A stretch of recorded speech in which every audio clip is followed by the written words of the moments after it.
Good morning, Warren and Greg, Ajit. Thank you so much for hosting this event. Good to be here. My name is Dashboy Undilger, and I'm from great country of Mongolia. A little bit background about my country. Mongolia is an emerging market and landlocked country sandwiched between Russia and China. But we are rich in history and minerals and have full democracy and growing economy.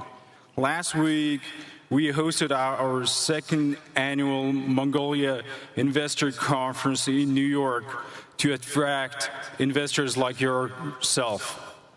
I know you meet and give advice informally to government leaders such as South Korea, China, and India. What advice would you give to government business leaders of emerging markets like Mongolia to attract institutional investors like yourself? It'd be great if you have long-term plans for exposure to emerging markets as a hedge or an opportunistic investment. Lastly, I welcome all of you to Mongolia, and my country folks would be very happy if you can make it to our economic forum this July. Well, thank you.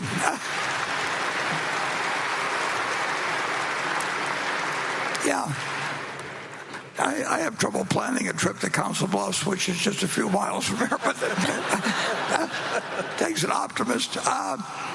Actually, I met a fellow here at the annual meeting, probably 20 years ago or more, who did a lot in Mongolia. And he did very well in Mongolia and actually moved there for quite a while.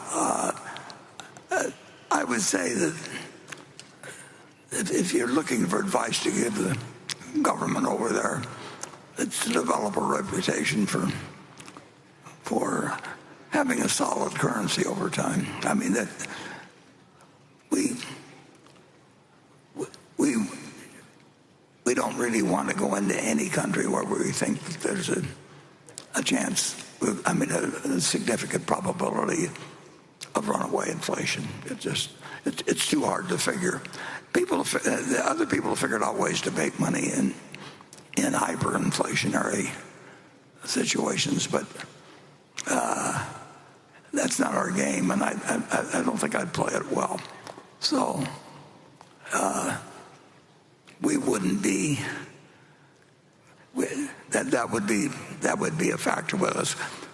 The chances are, and we won't find anything in Mongolia that fits our size requirements aside from that. But like I say, I think my friend that I met here 20 years ago has done very well in Mongolia. And if the country develops a reputation for being business friendly and currency conscious,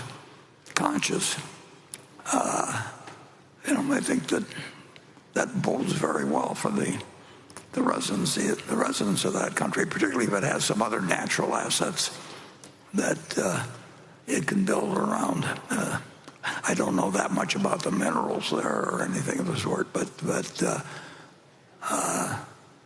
who would have bet on the United States in 1790? But we didn't have to have perfection. We just had to be better than the other guy for quite a while. And we started out with nothing, and we ended up with close to 25% of the world's GDP and faster growth rates and generally sounder currencies and all kinds of things. So I wish you well.